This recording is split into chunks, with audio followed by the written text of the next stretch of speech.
നിന്റെയുള്ളം പെണ്ണേ ഇന്ന് നാട്ടുനെല്ലിക്ക, എൻ്റെയുള്ളം പെണ്ണേ ഇന്ന് മധുരക്കനി വെള്ളം. നിന്റെയുള്ളം പെണ്ണേ ഇന്ന് നാട്ടുനെല്ലിക്ക, എൻ്റെയുള്ളം പെണ്ണേ ഇന്ന് മധുരക്കനി വെള്ളം. എന്തായിരുന്നു ആ പടത്തിന്റെ പേര്? നീണം. നീണം. പേര് ഭയങ്കര സീരിയസ് പേരാണ്, പക്ഷേ ഈ പാട്ട് ഭയങ്കര ലൈറ്റ് ഹാർട്ടഡ് ആയിട്ടുള്ള ഒരു സോങ് ആണ്.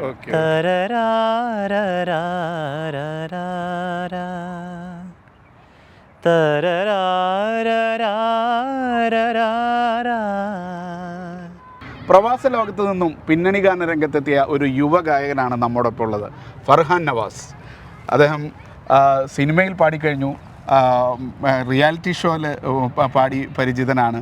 അതേപോലെ തന്നെ എത്ര ആൽബങ്ങൾ ഇപ്പോൾ ഇറക്കി കഴിഞ്ഞു? 20+ ആൽബങ്ങളിൽ പാടിയിട്ടുണ്ട്. പെണ്ണേ ഇന്ന് നാട്ടുനെല്ലിക്ക, സിനിമയിൽ പാടിയ പാട്ട് പാടിയിട്ട് നമുക്ക് തുടങ്ങാം. മധുരക്കനി വെള്ളം. നിന്റെയുള്ളം പെണ്ണേ ഇന്ന് നാട്ടുനെല്ലിക്ക. എന്തായിരുന്നു ആ പടത്തിന്റെ പേര്? നീണം. നീണം. പേര് ഭയങ്കര സീരിയസ് പേരാണ്, പക്ഷേ ഈ പാട്ട് ഭയങ്കര ലൈറ്റ് ഹാർട്ടഡ് ആയിട്ടുള്ള ഒരു സോങ് ആണ്. ഓക്കെ. ഇവിടെ പഠിച്ചു വളർന്ന ആളാണ് ദുബായിൽ. എവിടെയായിരുന്നു പഠനമൊക്കെ? ഞാൻ പഠിച്ചത് മില്ലേനിയം സ്കൂളിലാണ്, അത് ഗിസേസിൽ. പിന്നെ പ്രൈമറി സ്കൂളിംഗ് ഒക്കെ ഇവിടെ കിൻഡർഗാർട്ടൻ സ്റ്റാർട്ടേഴ്സ് സെൻറ്റർ സ്കൂളുണ്ട്, അവിടെ പഠിച്ചത്. ജെംസ്. അതെ. മാരൻ്റെ കോവിൽ തേടി മായാമയൂരമാടി. എപ്പോഴാണ് പാട്ടാണ് വഴി എന്നുള്ളത് തിരിച്ചറിയുന്നത്?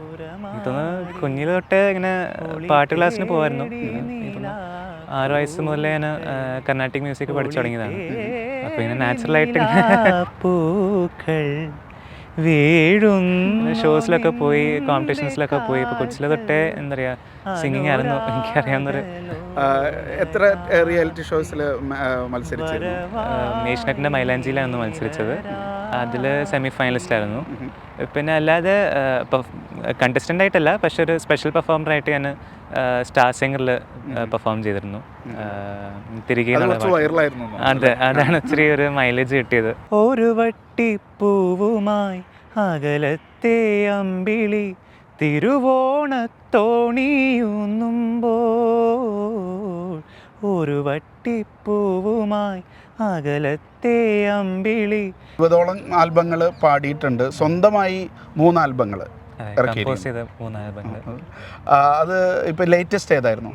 പുതിയ സ്വരം എന്ന് പറഞ്ഞിട്ടൊരു ആൽബമാണ്. അതൊരു മ്യൂസിഷ്യൻ്റെ സ്ട്രഗിൾസ് ആണ് ആൽബത്തിലൂടെ ഉദ്ദേശിച്ചത്. അപ്പോൾ നമ്മളെല്ലാവരും എന്താ പറയുക, ആർട്ടിസ്റ്റ് പൊതുവെ കുറേ സ്ട്രഗിൾസിലൂടെ നമ്മൾ കടന്നു പോകേണ്ടി വരും. അപ്പോൾ ആ സ്ട്രഗിൾസ് കാണിക്കുന്നൊരു വഴിയേ സ്ട്രഗിളിൽ കൂടെ കടന്നു പോകേണ്ടി വന്നിട്ടുണ്ടോ ഈ ഗായകന്? ഇപ്പോഴും കടന്നുകൊണ്ട് വയ്ക്കുകയാണ്. നമ്മുടെ വോയിസ് ആൾക്കാരിലേക്ക് എത്തിക്കാൻ വേണ്ടിയിട്ടുള്ളൊരു ശ്രമത്തിലാണ്. Definitely it's A part of the journey. ഇതിലേ തോരാത്ത കണ്ണീർ കോലങ്ങൾ മായ്ക്കും കാലത്തിൻ ജാലം കാണുന്നിതാ. ഇവിടെ ആരായിരുന്നു ശരിക്കും ഈ പാട്ട് രംഗത്തേക്ക് വരുമ്പോൾ ഒരു പിന്തുണ? തീർച്ചയായിട്ടും എൻ്റെ പേരൻസ്, എൻ്റെ ഗ്രാൻഡ് പേരൻസ്, പിന്നെ എൻ്റെ ഗുരൂസ്, എൻ്റെ ആദ്യത്തെ മ്യൂസിക് ടീച്ചർ രേണുക മാം, പിന്നെ ഇപ്പം എൻ്റെ ഗുരുവായ ശ്രീ അനീഷ് അടൂർ, പിന്നെ കുറേ ആൾക്കാർ എൻ്റെ ജീവിതത്തിൽ ഇൻഫ്ലുവൻസ് ചെയ്തിട്ടുണ്ട്. ദൂരെ മായും തീരം ചാരി ചേർന്നണഞ്ഞുവോ, സ്നേഹദൂരം താണ്ടി നമ്മൾ കൊന്നു ചേർന്നിടാ. ഗൾഫിലെ പഠിച്ചു വളർന്ന ആളായതുകൊണ്ട് ഈ സംഗീത രംഗത്ത് കുറച്ച് തിളങ്ങാനോ ഇതിനൊക്കെ എന്തെങ്കിലും ബുദ്ധിമുട്ടുകൾ ഉണ്ടായിട്ടുണ്ടോ? തുടക്കകാലത്തിൽ എസ്പെഷ്യലി ഇപ്പോഴും നമുക്ക് ചിലപ്പോൾ ഓപ്പർച്യൂണിറ്റീസ് അത്രയും നമുക്ക് ഇച്ചിരി എക്സ്ട്രാ എഫേർട്ട് ഇടേണ്ടി വരും. കാരണം നാട്ടിൽ ഇഷ്ടംപോലെ സിംഗേഴ്സ് ഉണ്ട്. പൊലിയും വിധിയേ, അവരുടെ കൂടെ കമ്പീറ്റ് ചെയ്തിട്ട് വേണമല്ലോ നമുക്ക് എത്താൻ. അപ്പോൾ ഡെഫിനറ്റ്ലി ഒരു എക്സ്ട്രാ എഫേർട്ട് നമ്മൾ എടുക്കണം. അപ്പോൾ അങ്ങനത്തെ കുറച്ച് സ്ട്രഗിൾസ്. പക്ഷേ ഇവിടുത്തെ ആൾക്കാരെല്ലാവരും സപ്പോർട്ടീവാണ്. നമ്മുടെ ആഗ്രഹങ്ങളൊക്കെ മനസ്സിലാക്കി നമുക്ക് സപ്പോർട്ട് ചെയ്യുന്ന ആൾക്കാരാണ്. അപ്പോൾ അതിൽ ഞാൻ ഭയങ്കര എന്താ പറയുക, ബ്ലെസ്ഡ് ആണ്. പുതിയ സ്വരത്തിലേക്ക് പോകാല്ലേ?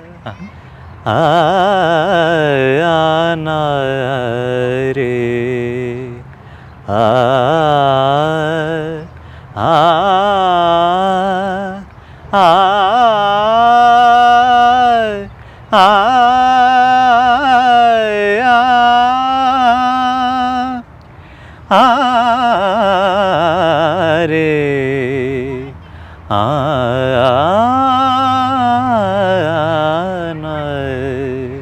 ഇപ്പോൾ പുതിയ സിനിമ പ്രൊജക്റ്റുകൾ എന്തെങ്കിലും വന്നിട്ടുണ്ടോ? പ്ലേബാക്ക് കുറച്ച് വർക്ക്സ് ഇങ്ങനെ പാടി വെച്ചിട്ടുണ്ട്. അപ്പോൾ അതിന് ഉടനെ അനൗൺസ് ചെയ്തിട്ടില്ല. കുറേ പാട്ടുകൾ സിനിമയിൽ വരാനിരിക്കുന്നു. ചെറിയ ചെറിയ സ്വരജതികൾ മഴവില്ലിൻ മനസ്സിലലിയും ഒരതിശയരാഗം എൻ മൊഴിയഴകിൽ ഇനി മൊഴിശലഭം ഇതളണിയും പുതുവനിയിൽ. ഇപ്പോൾ പഠനം എങ്ങനെയാ? പഠനമാണോ അതോ ജോലിയിലേക്ക് കയറിയോ? ഞാൻ പഠിക്കുകയാണ്, ഡ്യുവൽ ഡിഗ്രിയാണ്. ഞാനിവിടെ ദുബായിൽ സൗണ്ട് എഞ്ചിനീയറിംഗ് പഠിക്കുന്നുണ്ട് SAയിൽ നിന്നും. പിന്നെ അല്ലാതെ BBA ഫൈനാൻസും ചെയ്യുന്നുണ്ട്, അത് JN യൂണിവേഴ്സിറ്റിയിൽ നിന്ന്. ലയലാസ്യ കലാകാന്തി സഖി നിന്റെ രൂപമേന്തി. എന്താണ് ഗായകൻ എന്നുള്ള നിലയ്ക്ക് അല്ലെങ്കിൽ മ്യൂസീഷ്യൻ എന്നുള്ള നിലയ്ക്കുള്ള ഒരു ഡ്രീം എന്താണ്? ഡ്രീം ഡെഫിനറ്റ്ലി എന്താ പറയുക, ഒരു മെയിൻ സ്ട്രീം മ്യൂസിഷ്യൻ ആവണം. പിന്നെ എനിക്ക് ബക്കറ്റ് ലിസ്റ്റിൽ കുറേ മ്യൂസിക് കമ്പോസേഴ്സിനോട് വർക്ക് ചെയ്യണമെന്നുണ്ട്. അതെൻ്റെ ഡ്രീം. റഹ്മാൻസിന് മുമ്പിൽ പാടാൻ സാധിച്ചിട്ടുണ്ട്. ആദ്യത്തിൻ്റെ കൂടെ ഇങ്ങനെ സ്റ്റേജിൽ പെർഫോം ചെയ്തിട്ടുണ്ട്. പക്ഷേ ആദ്യത്തിൻ്റെ ഒരു പാട്ട് അതായിരിക്കും ഏറ്റവും വലിയ ഡ്രീം. അങ്ങനെ ഏറ്റവും കൂടുതൽ ആഗ്രഹിക്കുന്ന മ്യൂസീഷ്യൻ ആരാണ്? Definitely Rahman sir. പിന്നെ എനിക്ക് തോന്നുന്നു മലയാളത്തിൽ ഹിഷാമിക്ക എൻ്റെ മെൻറ്ററാണ്. ഹിഷാമിക്കയുടെ കൂടെ വർക്ക് ചെയ്യണം, ഹിഷാമിക്കയുടെ ഒരു പാട്ട് പാടണം. ഹിഷാം അബ്ദുൽ വഹാബ്. പിന്നെ കുറേ ഇപ്പോഴത്തെ യങ് ജനറേഷനുള്ള സുഷിൻ ശ്യാം, ഇവരുടെ വിഷ്ണു വിജയ്, ഇവരൊക്കെ കൂടെ വർക്ക് ചെയ്യണമെന്ന് സ്വപ്നമുണ്ട്, ആഗ്രഹമുണ്ട്. എൻ്റെ വീട്ടിൽ എൻ്റെ ഉമ്മ, പിന്നെ എൻ്റെ grand parents, grand father, grand mother, ഇവരാണ് എൻ്റെ ഫാമിലി. പിന്നെ എൻ്റെ റിലേറ്റീവ്സ് എല്ലാവരും ദുബായിൽ തന്നെയാണ്, എൻ്റെ മാമയും മാമിയും കുട്ടികളൊക്കെ. വിടുവായൻ തവളകൾ പതിവായി കരയുന്ന നടവരമ്പോർമയിൽ കണ്ടു. എന്തായാലും മുന്നോട്ടുള്ള വഴിയിൽ എല്ലാ ആശംസകളും നേരെയാണ്. എല്ലാ ഡ്രീംസും റിയൽ ആവട്ടെ.